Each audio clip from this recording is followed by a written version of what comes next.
Hey all, and welcome back to Henchman Story. I'm Agent Mischief. Let's jump back on in, shall we?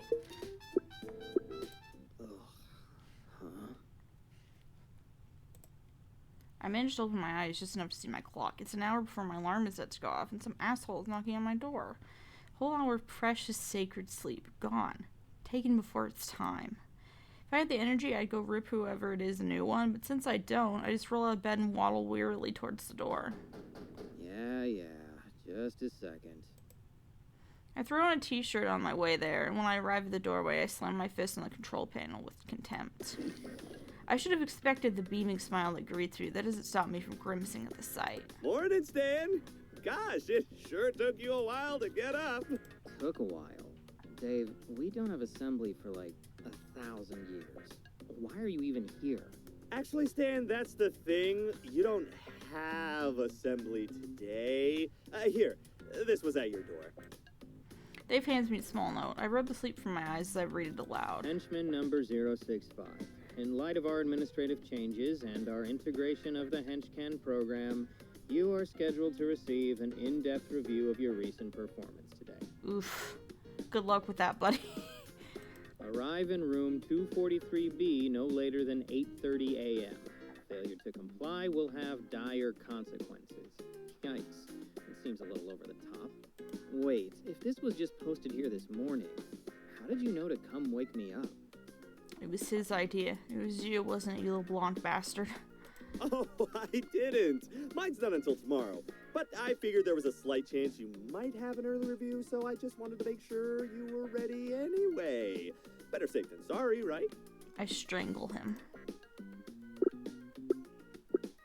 That's unintentionally helpful. Well, if mine had been tomorrow too, I'd probably be filled with a righteous, sleep-deprived fury right now, but since it's this morning, thanks for being so fortuitously helpful.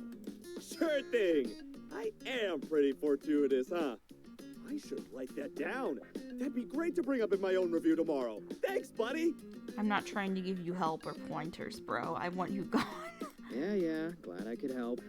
Look, I'll see you later, okay? I need to clear my head before my review. Oh, right. Of course. Gotta put your best foot forward and all that. I'll leave you to it. As Dave leaves, I close the door in sigh of relief. That boy's just not all there. Handling him takes more energy than I've got this early in the day. I look longingly at my bed. I probably have time to squeeze in a little more sleep, but since I'm already up, it's not worth the risk. May as well just go ahead and hit the showers. After showering, changing, and spending several long minutes trying to stave off a general sense of impending doom, I make my way to room 243B. Well, I've never been to that room specifically, the meetings in. I'm familiar enough with the area. It's the layers administrative section, so unless you work for HR, you generally don't want to be there too often. As I round the final corner, I spot my destination just down the hallway, with its door wide open. Okay, Stan, you got this. No sass, no back talk, just get it over with. I sass them too much and then I die. Well, this is fancier than I expected. Not that the bar's all that high. I mean, our break room couches hail from curbsides across America, so clearly this isn't Lord Bedlam's doing. I guess the giant scorpion on the wall makes that pretty obvious, not to mention the room's sole occupant. Henchman number 065. You're 3 minutes early. How unusually punctual of you. Thank you. Unusual? No, I'm Mr. Punctual. That's me. I just love being on time. She kills me for being sassy. Not according to our records. Or your late departure from the scene of Wednesday's operation. Oh, right. That thing. Thanks for the save, by the way. I wasn't looking forward to another beating from Miss Dynamo. I have a feeling she was going to break something this time. Think nothing of it. That child is like a barking dog. Loud, but stupid. Dealing with her was no trouble at all. So if you'd like to thank me, be on time from now on. Will you? I'll try Sure my thing. best, madam. Wait, by from now on, do you mean at other meetings with you? Because I sort of thought this was going to be a one-time thing. I mean, why would you want to meet with me? I'm just... Have a seat, Stanley. Yes, ma'am. There are two chairs in front of Madame Scorpion's desk. I quickly take a seat in one of them. For her part, Scorpion stays standing, preferring to slowly stalk about the room. I really wish she'd stop. It's hard not to fidget with her looking at me like that. Don't fret. This isn't about your punctuality. In fact, you're quite average in that regard. The henchmen here tend to be late in general. Doesn't surprise me. But you know that, don't you, Stanley? After all, you've been here for years, haven't you? Yeah, that's right. I'm what you might call a seasoned veteran. An experienced, loyal henchmaner. Or henchmanee. Henchmanist? So you are. And how many promotions have you earned in your long and illustrious career? It sounds like 0. Technically, about, 0-ish? Not ish, just 0. You have had 0 promotions. Well, I mean, I've received some pretty good compliments every now and then. That's kind of the same thing, right? It is not. No, it is not. Ugh, this would be going a lot better if she asked questions she didn't already know the answer to. I can't prevent the fidgeting at this point. Scorpion seems to notice. She stops pacing and leans back against the desk in front of me. Oh, Stanley, don't be so nervous. You're not in trouble. That's why we're having this meeting in my office. And where would we be having it if I were in trouble? Somewhere where I could be more persuasive. Oh, well, that sounds less fun. I think. Certainly for you, Stanley. But then again, I have a feeling that you have quite the pain threshold. I'm not sure where you're getting that from, but okay. What makes you say that? Deductive reasoning. You've been a henchman in the Bedlam organization for over 5 years with no promotions, no arrests, and minimal injury leave. Barring promotion, the average henchman career is 8 months. Why do you think you've lasted so much longer? I work smarter, not harder. Well, life's not a sprint. It's a marathon. And that means you've got to pace yourself. I have no use for vague metaphors, Stanley. Be specific. Damn, they're just my best bullshitting tactic. Okay, what I mean is, the thing about being a henchman is, we're not really supposed to beat the superheroes, right? It happens every now and then. Yeah, but not often. And when it does, usually we've got some crazy advantage. You can kind of see it coming. A lot of guys don't get that, though. They're always trying to win. Me, I know my role. I know what I'm up against. So maybe sometimes when I'm lying on the ground, seeing stars, and I know that getting back up isn't going to do any good, I just stay down. Some might call that laziness. Even weakness. By some, do you mean you? That depends on your reasoning. I'd call it knowing my limits. I do what I can, and that's all I can do. I squirm in my seat and avert my eyes. Shit, was that really the best I could come up with? Interesting. That's more astute than you realize. It is? Only a fool fights a battle they cannot win. Yet that's what people are told to do. As if grinding yourself to dust trying to do the impossible is some noble and sacred pursuit. Some call it fighting spirit. Others might call it grit. Whatever the name, though, it's a fantasy. Turning a defeat into a total loss for honor's sake is the height of folly. Yeah, that's what I was going for. Just less eloquently. Sure, Stan. Whether you were going for it or... Geez, she really slips into the all hope is dead thing quick. I bet her monologues are off the chart. Whether you were going for it or stumbled into it face first doesn't matter. You've grasped the concept. I guess. Stumbling just doesn't sound as cool. That's true. Keeping up appearances is important too. But that's an advanced concept. One that I have already mastered, as you can see. Not that she's wrong, but sometimes I wonder, does a supervillain get a huge ego after becoming a supervillain, or do people with huge egos just become supervillains more frequently than others? As I ponder that chicken or the egg paradox, Scorpion stands and once again begins stalking about the room. She didn't seem upset with my answer, so I guess the whole predator-prey vibe just comes to her naturally. Here's the point, Stanley, and do keep this in mind. The Scorpion Group has been observing this organization for months now. We know everything about it, including you. And with that knowledge, you are the first henchman I chose to speak to. Not your supervisor or Bedlam's other acolytes. You. I don't know if that's an honor or not. And you kept me from getting flattened at that data center. Thanks again, by the way. Yes, I did. As I said, I was protecting my investment, which includes you, Stanley. However small your contribution. You see, Henchman is still in a closed beta, and that goes both ways. Not only are we selective with the organizations that can utilize the program, but the henchmen who can join it.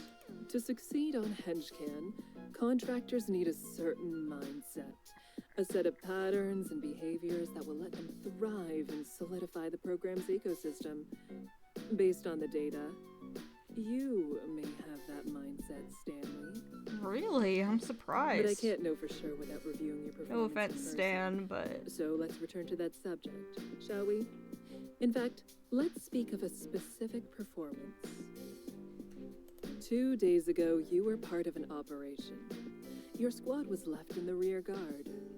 Do you recall what happened?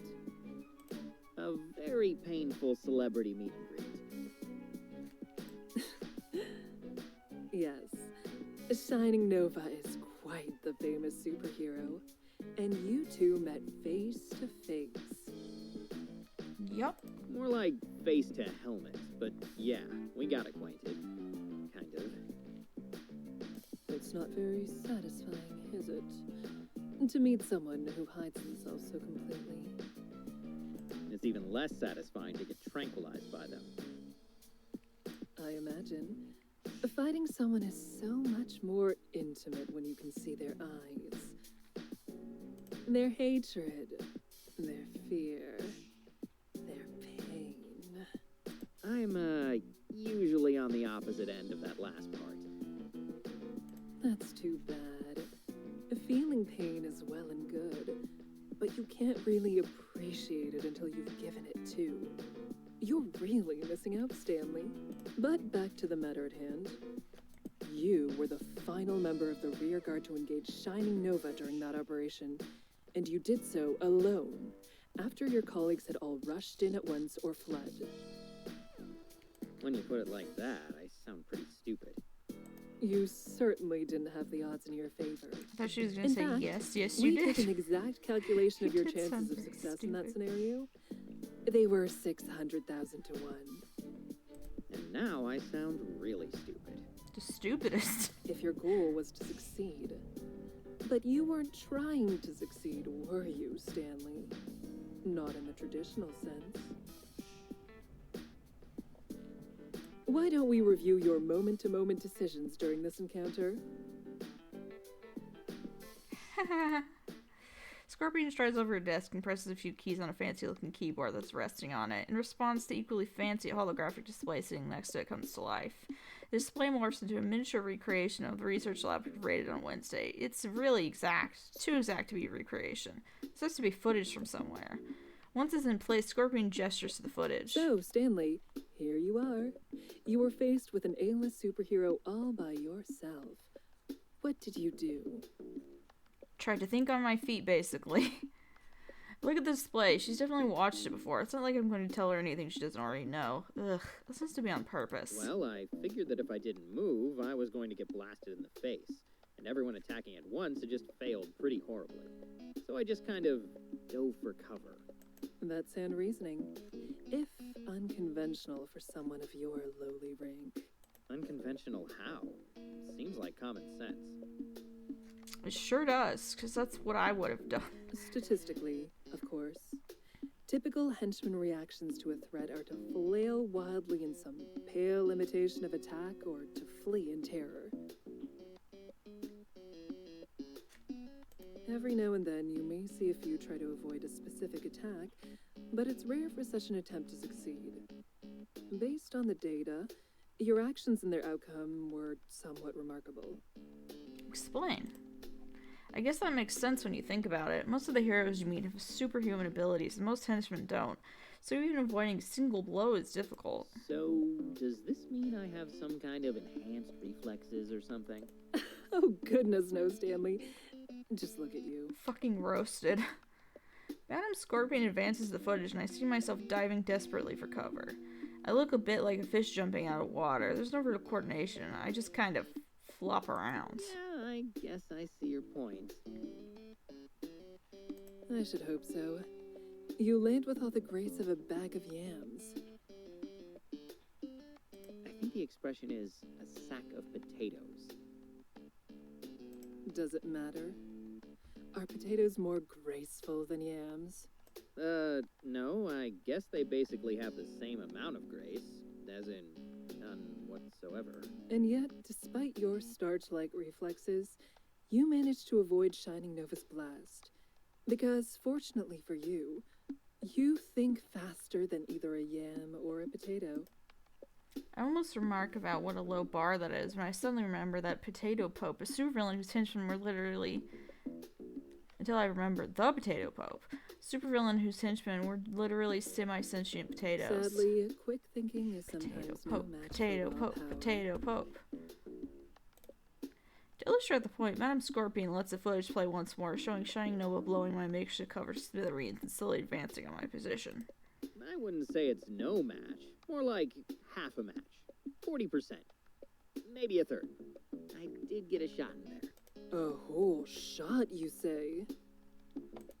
I think this qualifies as a shot. I mean, look at that. I definitely jammed up Nova's knee joint right there. It's totally a shot. Very well. Let's define that as one shot. Now, with that in mind, what would you call this? She gestures to the hologram where I witness my failed attempts to take Shining Nova to the ground and the brutally efficient counterattack that follows it. That's also a shot. You truly think those are equivalent? Well, yeah. Like you said, my goal wasn't to succeed, but Nova's was. For me, a shot is just slowing Nova down. But for Nova, a shot was an attempt to put me down. You, know what I'm saying? Perfectly. And you're exactly right. For you, getting brushed aside by a superhero is normal. But for Shining Nova, to be delayed by you for so much longer than their mean henchman disposal time is an embarrassment. Why, if I'd been in Shining Nova's position, I'd have no choice but to cut you into little pieces just to save face. Not that I'd let you live long enough to let you delay me in the first place, of course.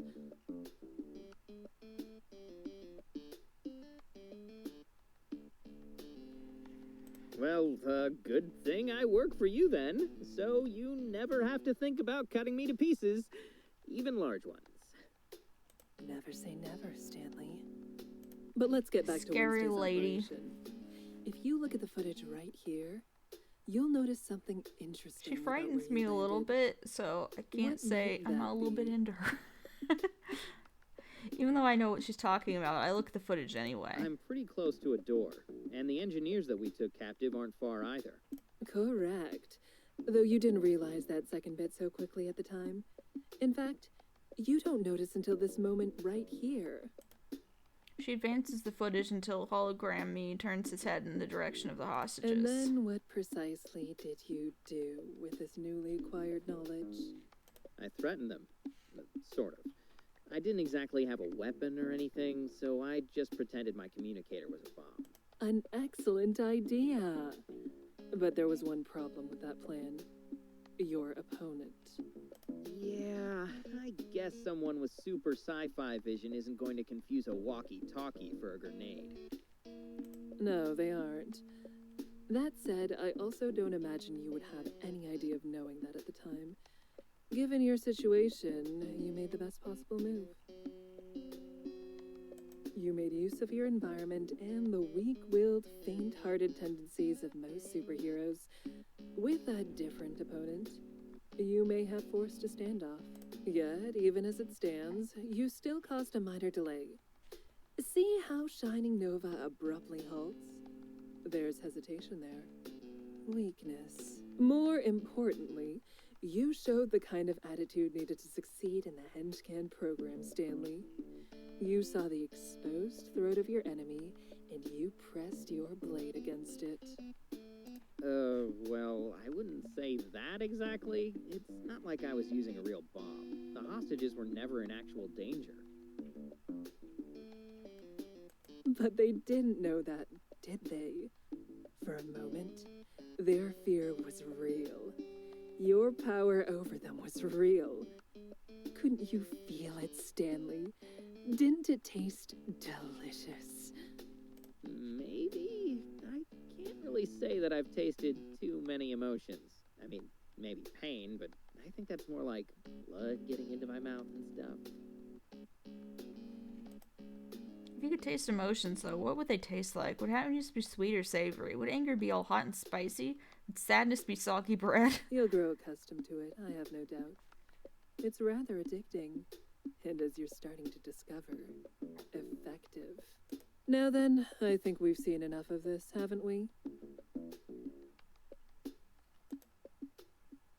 She finally turns off the hologram. Thank freaking God. This is the first time I've watched myself get humiliated by a superhero, and I have to say I could live without the experience. So, Stanley, after reviewing the footage, would you say this is a normal operation for you? No, definitely more exciting.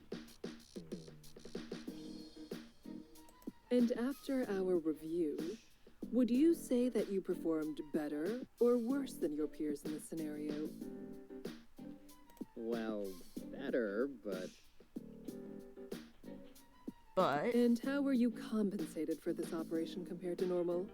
How about compared to your peers? I'll answer for you. The same on both counts. But that's how it works, isn't it? You're paid a salary, and that doesn't change when things are harder or your performance is better. No, you can't earn more without a review, like this one, and they don't come often. But dear Stanley, what if I told you that you can? You mean pen can? Finger guns, wink. Exactly. I admit, I wasn't entirely sold on the name until we focus tested it with a few slogans. But it really works, doesn't it? I guess so. Where are you going with this? I'm getting to that, Stanley. But first, why don't we turn this discussion inward? What drives you, Stanley? What do you Money. mean? I mean that as a henchman for Lord Bedlam, who or what do you serve before all else? Myself. Anna Scorpion's already proven that she's not particularly susceptible to bullshit, so I guess I may as well just be To honest. tell the truth, I'm looking out for myself. Not that I won't do my job or anything, but at the end of the day, I've got to take care of things for me. That's just how it is.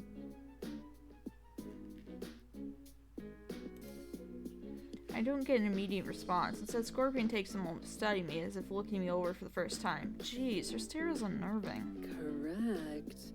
Well said, Stanley. I wasn't aware this was a question you could get right or wrong. Of course it is. It's simply a matter of being honest with yourself. No matter what you had said, your actions would already have spoken for you. During your everyday tasks, you trend right inside the average by every available metric.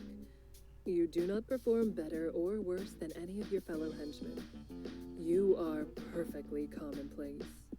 But when you are personally at risk during operations, you are suddenly head and shoulders above the pack, despite having no powers or exceptional athletic background.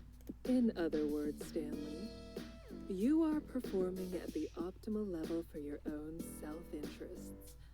You have found exactly how to do your job and collect your paycheck with as little pain and effort as possible. Yeah, I can't really deny it, but that's just how you treat a job, isn't it?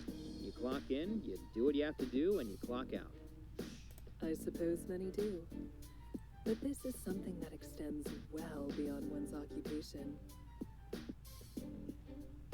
Why should you try to perform any better when you have no incentive to do so?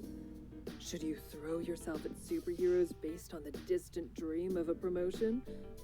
Of course not. No. You have learned that the optimal path forward within this system is to intentionally perform below your potential. So that's what you do.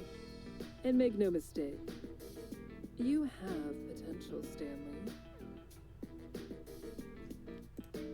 Madam Scorpion pauses to examine me once again. This time she leans closer. I try and fail not to flinch. All you need to bring it out is a system that rewards you appropriately. And this, Stanley, is what I have been getting at. Henchman is that system. With Henchman, you would be rewarded based on the work you do. If you accept more gigs or more difficult ones, then you earn more. If you perform better on a gig, you earn more. It's simple. Take Wednesday's operation, for example. You would have been paid better than your peers for that, and certainly better than your supervisor. She's uncomfortably close now. I can't lean further back without tipping my chair over, and for whatever reason, I can't bring myself to break eye contact. You ever looked over the edge of a cliff and just had this weird urge to jump, even though you know it would kill me? Looking into it would kill you? Looking into Madam Scorpion's eyes is like looking down that cliff. How would that make you feel? Good, I guess. But, I work for Lord Bedlam. And? He employs you, but should he own you? Your days could be his, and your nights. She leans closer and places her hand on my shoulder. I feel myself go rigid. Could be mine. Maybe so, scary lady, maybe so. You mean Henchcans, right? Your program? Is she hitting on me, or is she just really want me to join her organization? Or is it both? I'm down for both. Why, of course, Stanley. That's what we've been talking about this whole time. You're exactly the kind of candidate we need. You'd be just perfect for it. Before my brain can reboot and offer a response, Scorpion moves her hand and turns back to her desk.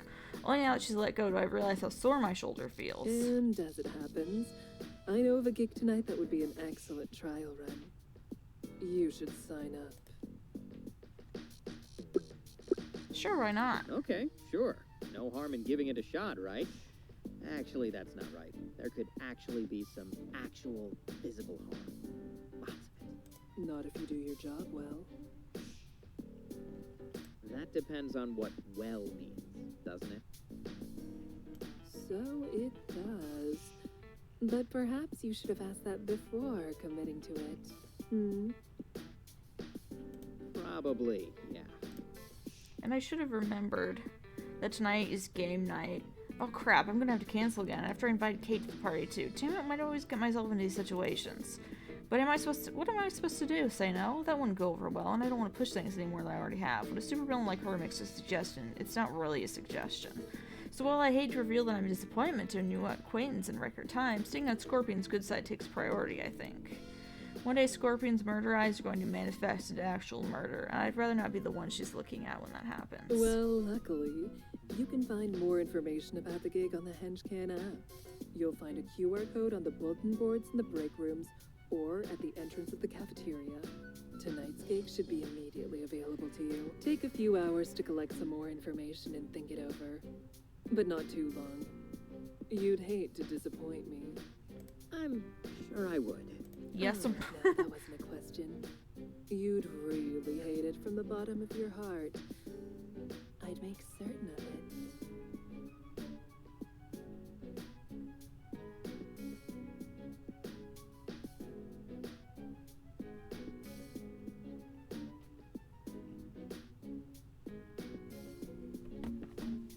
Then, dear Stanley, you'd see where I have my other meetings. You mean the ones where people are in trouble? Precisely. That is all, number 065. You are dismissed. Right. Got it. Thanks. By the time I've stood from my chair, Madame Scorpion's behind her desk, her attention turned to something else entirely. So I silently head for the door and step outside as quickly as I can without seeming like I'm in a panic. Or that's the goal. I'm not sure it works. we are going to come back to this at a later time, I think. But thank you all for checking this out. It's really appreciated. If you've enjoyed the game, if you've enjoyed the videos, if you enjoyed the series, what have you, it would be really swell if you could hit those like and subscribe buttons. Maybe leave a comment if you're feeling generous. And I will see you in the next video. Goodbye.